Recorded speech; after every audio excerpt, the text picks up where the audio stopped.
Swayam Prabha. Digital India. Educated India.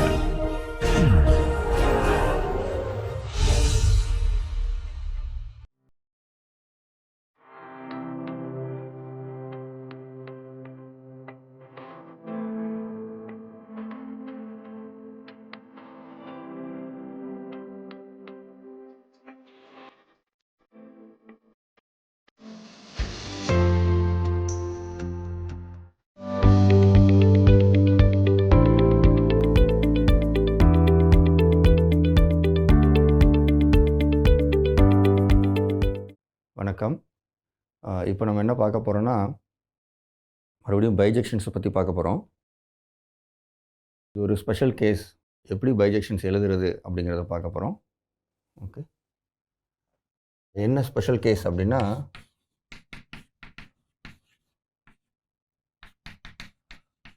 பைஜெக்ஷன்ஸ் between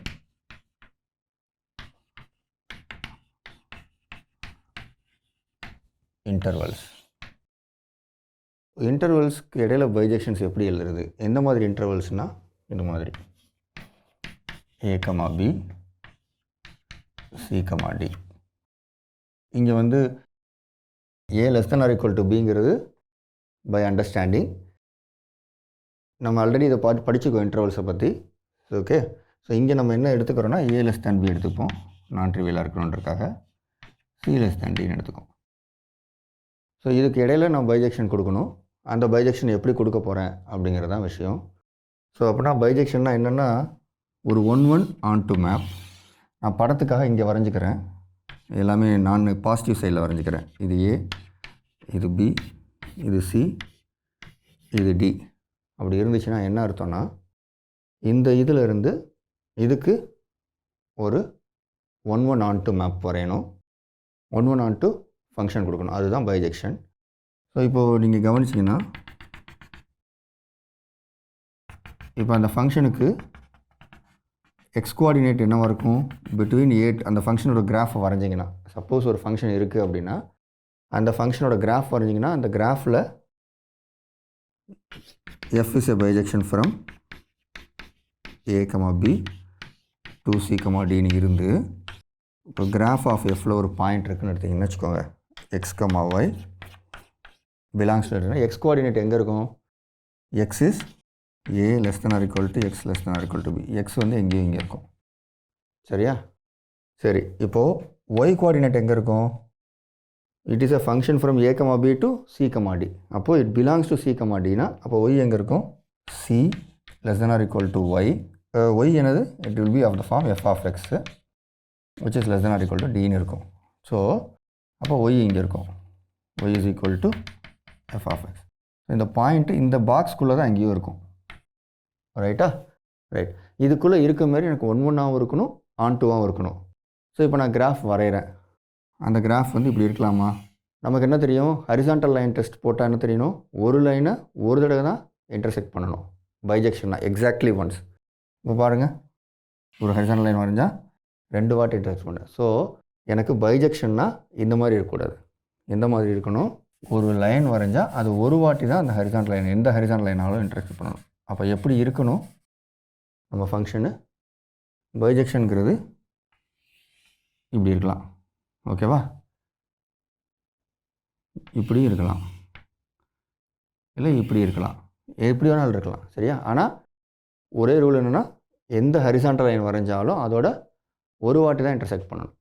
okay, within தி domain. Right. இப்போ ஈஸியஸ்ட்டாக இதுக்கு ஒரு bijection வேணும் அப்படின்னு கேட்டால் என்ன பண்ணுவீங்க நீங்கள்? ரொம்ப ஈஸியாக ஒரு பைஜெக்ஷன் கொடுக்கணும் அப்படின்னா என்ன பண்ணுவீங்க? இதுக்கு இடையில் ஒரு கர்வை வரைஞ்சி அந்த கர்வோட எக்ஸ்ப்ரெஷன், அதை வந்து எஃப் ஆஃப் எக்ஸுங்கிற ஃபார்மில் டிஸ்கிரைப் பண்ண தெரிஞ்சதுன்னா நமக்கு வசதி. சரியா? எஃப் ஆஃப் எக்ஸுங்கிறத டிஸ்கிரைப் பண்ண தெரிஞ்சால் வசதி. எனக்கு ஈஸியாக தெரிஞ்ச விஷயம் என்னது, எனக்கு ஸ்ட்ரெயிட் லைன் ஈக்குவேஷன் தெரியும், இந்த லைனோட ஈக்குவேஷன் எனக்கு தெரியும். அது எப்படி தெரியும்? ஏன்னா இந்த பாயிண்ட் தெரியும், அந்த பாயிண்ட் தெரியும். இந்த பாயிண்ட் என்னது, a, c. இந்த பாயிண்ட்டு இது b, இது d, இது b, d. ஸோ இப்போது இந்த ஈக்குவேஷன் எழுத முடியும் இல்லையா, equation of the straight line passing through these 2 points. அதை எழுதுனா எனக்கு ஒரு ஈக்குவேஷன் கிடைக்க போகுது. அந்த ஈக்குவேஷனை வந்து y = mx + c எழுதலாமா? அந்த m எப்படி எழுதுவீங்க? இப்போது அந்த ஈக்குவேஷன் வந்து y = mx + c எழுதுவீங்க. சரியா? ஆக்சுவலாக இந்த இடத்துல c அதே c தான் வரும், அது பிரச்சனை இல்லை, நம்ம எழுதிக்கலாம். இல்லை நம்ம முதல்ல இருந்து எழுதிடுவோம். ஓகே, y மைனஸ் இப்போது a, c, b, d. Okay, நீங்கள் x1, y1, x2, y2ன்னு சொன்னால் கடகடன் ஈக்குவேஷன் சொல்லிவிடுவீங்க. ஓகே, ஸோ இருந்தாலும் நான் இங்கே வந்து என்ன பண்ணுறேன், நான் எழுதுகிறேன் y minus c divided by y2 minus y1 வரும். சரியா? y minus y1 by y2 minus y1 போடுவோம். அதை வந்து d மைனஸ் c. இந்த பர்பஸ்க்காக தான் என்ன பண்ணேன், d மைனஸ் சியை வந்து நான் ஜீரோ இங்கே.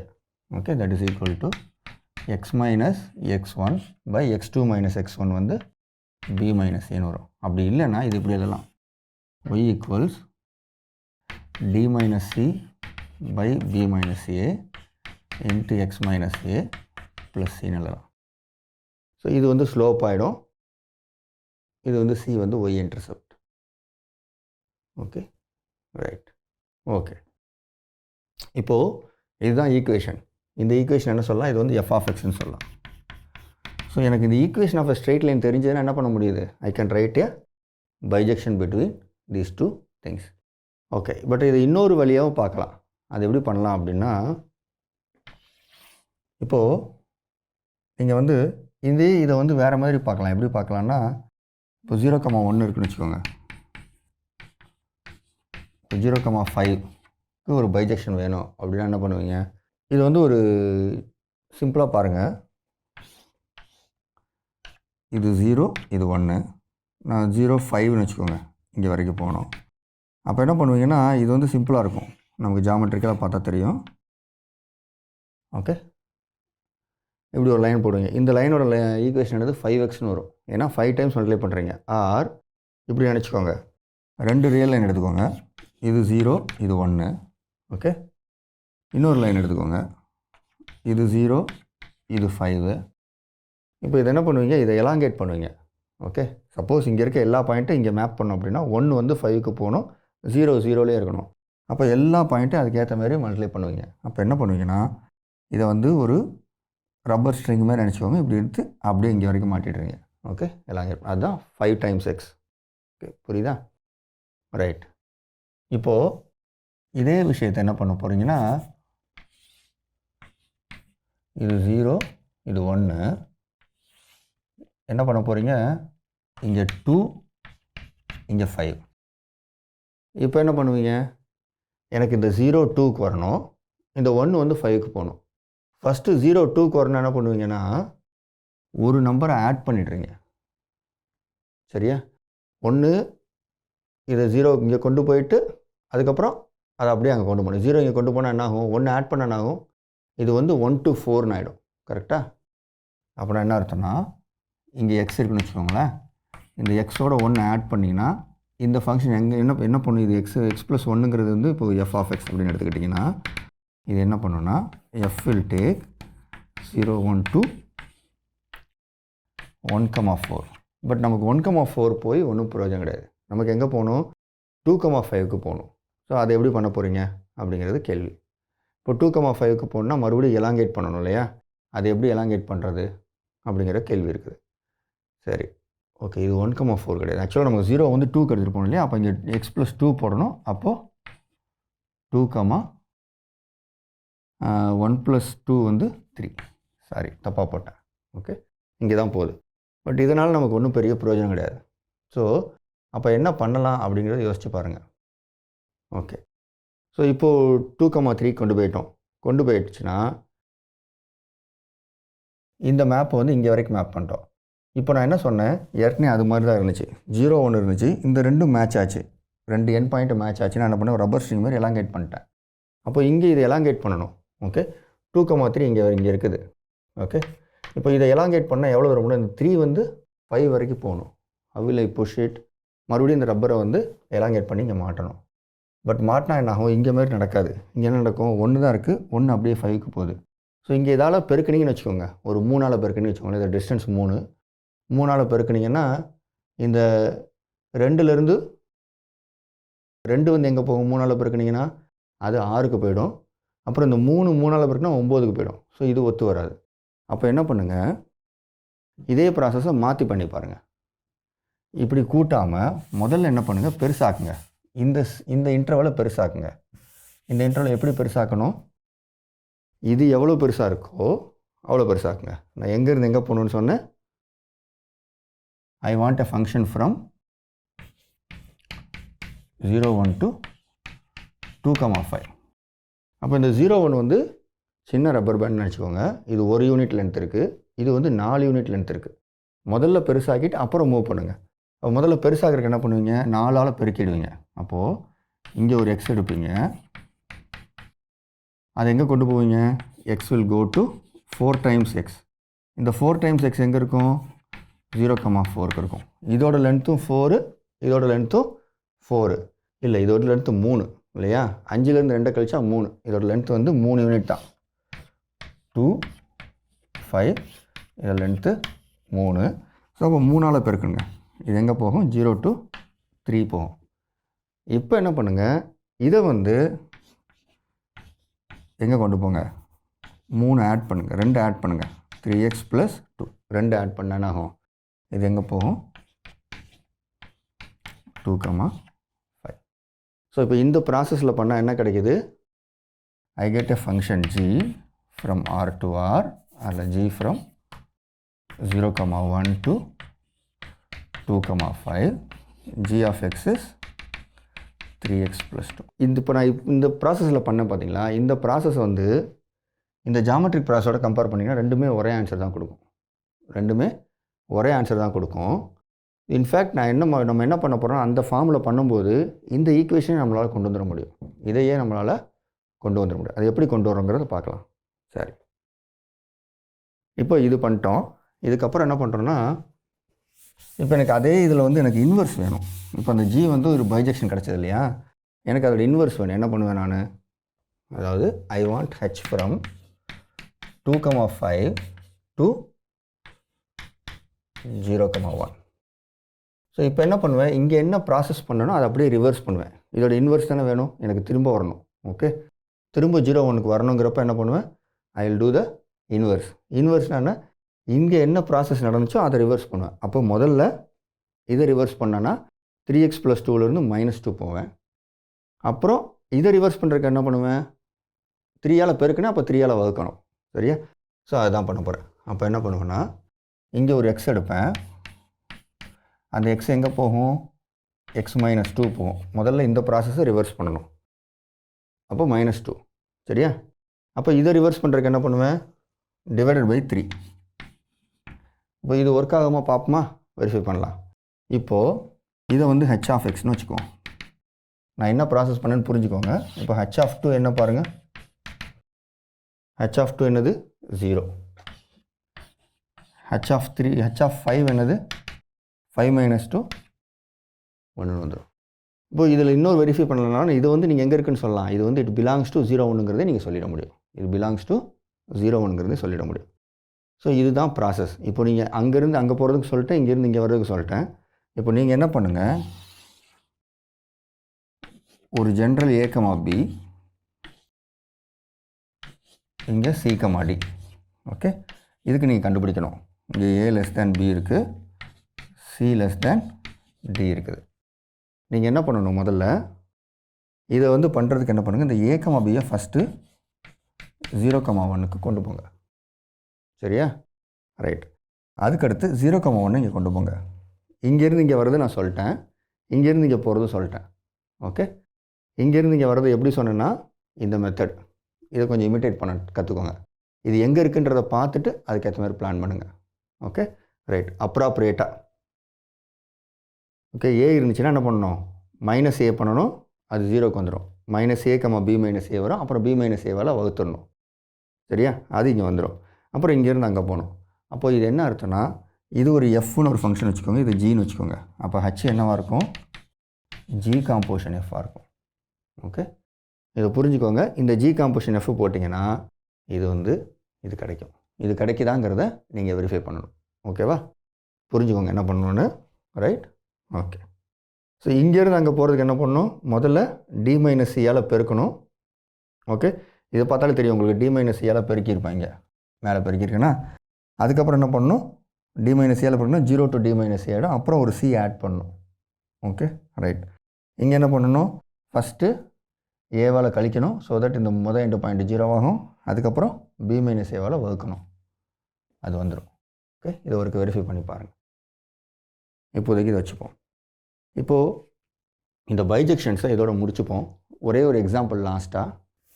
அது என்னென்னா, இப்போ என்ன டிசைட் பண்ண போகிறோன்னு டிஸ்கஸ் பண்ண போகிறோன்னா, இதில் நிறைய எக்ஸசைஸ் ப்ராப்ளம்ஸ் இருக்குது. ஓகே, நீங்கள் என்ன பண்ணுங்கள், நம்ம டெக்ஸ்ட் புக்கில் இருக்க புக்ஸு ப்ராப்ளம் தான் ஒன்று ஒன்றா போடுங்க. Okay, right. இப்போ நான் இதுவரை கொடுத்தேன் A comma B to C comma D bijection கொடுத்தேன். இது வந்து க்ளோஸ்ட் இன்டர்வல் ரெண்டு பக்கமும். ஓகே, இப்போ இந்த பைஜெக்ஷன் வந்து open interval A comma B to open interval C comma D பைஜெக்ஷனாக இருக்குமா அப்படிங்கிறதுக்கு பதில் சொல்லுங்கள். அது ஸ்டார்ட் வித் தட். ஓகே, அதிலிருந்து ஆரம்பிங்க.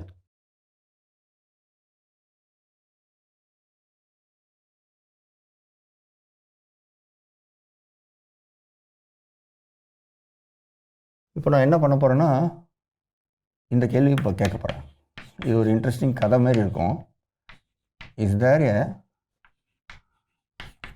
onto function from x to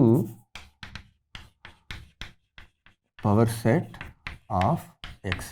power set of x அப்படிங்கிறது வந்து இப்படி டினோட் பண்ணுவோம், p of x னு. இந்த p of x வந்து it is set of all subsets of x. இது எப்போவுமே நான் எம்டி. ஏன்னா empty set is always subset of x, any set இல்லையா? அதனால் ஸோ இப்போ இதில் எக்ஸாம்பிள் எடுத்துக்கோங்க. நம்ம எக்ஸ் ஈக்குவல் டு ஒரே ஒரு எலிமெண்ட் இருக்க மாதிரி ஒரு செட் எடுத்துக்கலாம். சரியா? 1 எடுத்துக்கும், 1 எடுத்துக்கலாம், 0 எடுத்துக்கலாம், என்ன வேணாலும் எடுத்துக்கலாம், 1 எடுத்துக்கும். அப்போ இதோட சப்செட்ஸில் ஆனது எம்டி செட்டு, அப்புறம் எக்ஸ், இந்த செட்டே தான். சரியா? ரைட்.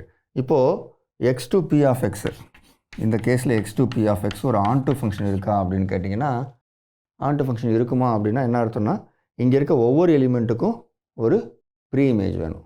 சரியா?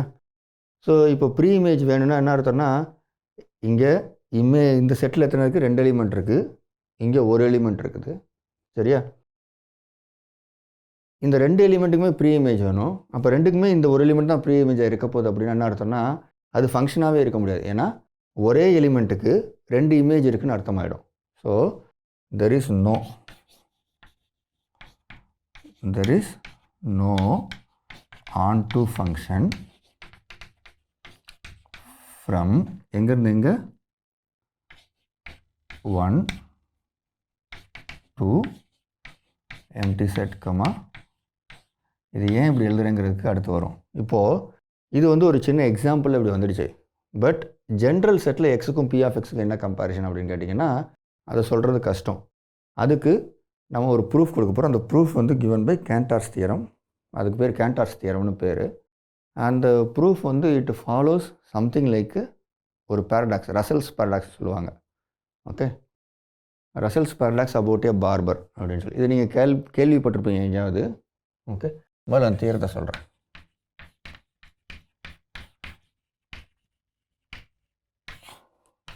தியரம் இது என்ன சொல்லுதுன்னா, given any non-empty set X, there is no onto function from x to p of x. நம்ம இந்த தியரத்தை எப்படி ப்ரூவ் பண்ண போகிறோன்னா, இந்த argument is going to be something similar to Russell's பேரடாக்ஸ்னு ஒன்று இருக்குது. ரசல்ஸ் பேரடாக்ஸ் அப்படின்னா,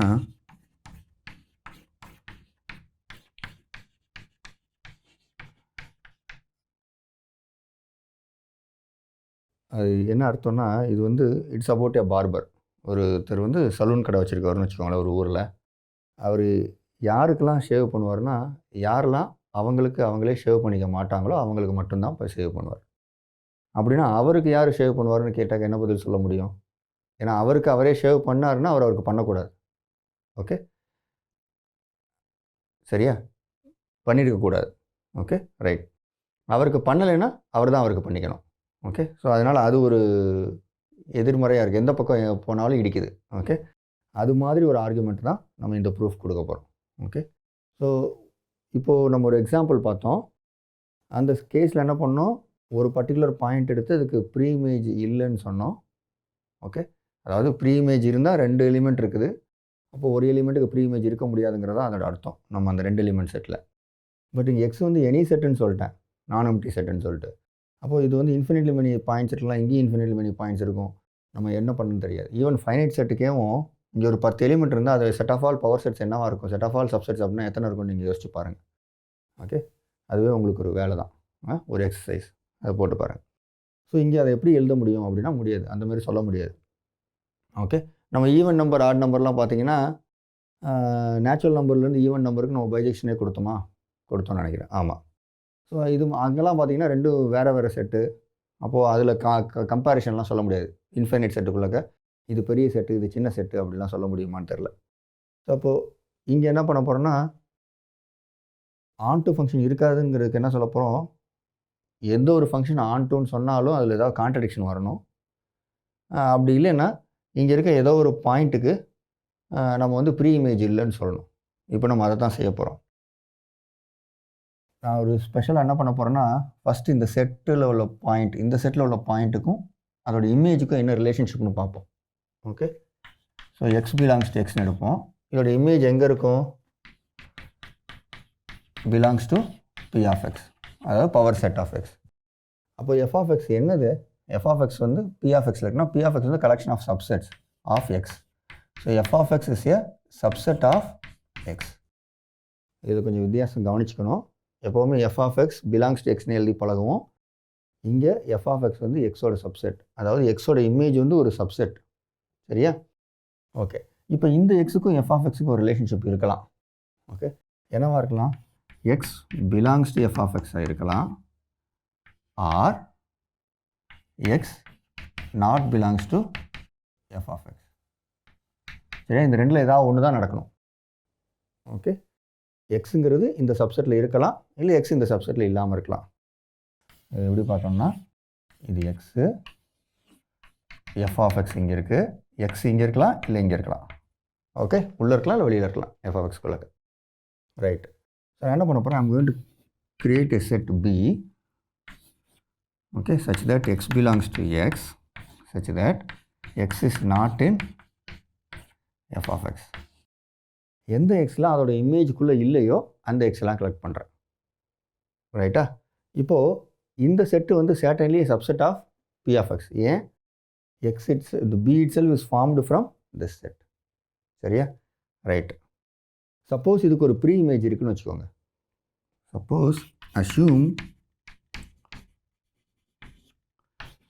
b belongs to x such that f of b equals b அப்படின்னு இருக்குன்னு வச்சுக்கோங்க. அப்படி இருந்தால் என்ன ஆகுதுன்னு பார்க்கலாம். அப்படி இருந்தால் நம்ம ஒரு கான்ட்ரடிக்ஷனில் போய் நிற்க போகிறோம். அந்த கான்ட்ரடிக்ஷன் என்னங்கிறத பார்க்குறோம். இங்கே தான் இப்போ தான் அந்த ரிசல்ட்ஸ் பாராடாக்ஸ் மாதிரி ஒரு ஆர்குமெண்ட் வரப்போகுது. கேஸ் 1. இப்போ என்ன ஆகணும், இதான் இந்த எக்ஸாம்பிள். ஒன்று எக்ஸ் எஃப் ஆஃப் எக்ஸில் இருக்கணும், இல்லை எக்ஸ் எஃப் ஆஃப் எக்ஸில் இல்லாமல் இருக்கணும். ஸோ அப்போ b belongs to, இப்போது இந்த b வந்து belongs to b அப்படின்னு வச்சுப்போம். b belongs to b னா x in x such that x not in f of x. அப்போ b உள்ளே இருக்குது அப்படின்னா b not belongs to f of b. சரியா? b not belongs to f of b னா என்னது, f of b என்னது, நம்ம வந்து b, நம்ம அசம்ஷன் படி f of b. ஓகே, அப்போ என்ன சொல்லுது, this implies b not belongs to b. ஆனால் நம்ம என்ன கேஸ் 1ல் ஆரம்பிக்கிறது b belongs to bன்னு ஆரம்பித்தோம். பட் என்ன கிடைக்கிது, b not belongs to bன்னு கிடைக்கிது. அப்போது this is a contradiction. This is a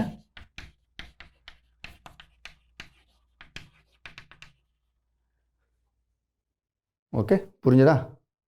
right. இப்போ இன்னொரு கேஸ் என்னது, இங்கே இது அழிச்சிட்டு எழுதலாமா? இது அழிச்சிடலாம். இப்போ கேஸ் 2.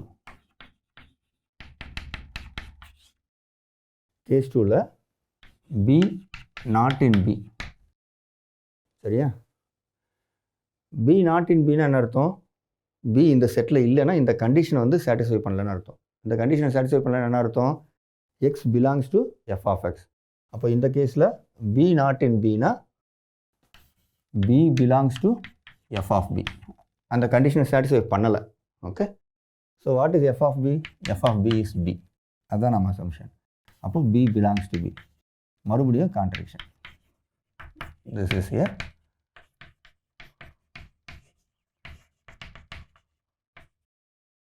ரைட்டா? ஸோ அப்போ என்ன அர்த்தம்னா, நம்ம ஆல்ரெடி என்ன சொன்னோம், ஒரு எலிமெண்ட் எக்ஸ் எடுத்தால் அது ஒன்று எஃப் ஆஃப் எக்ஸில் இருக்கணும், இல்லை எஃப் ஆஃப் எக்ஸில் இல்லாமல் இருக்கணும். இங்கே நமக்கு என்ன கிடைக்குது?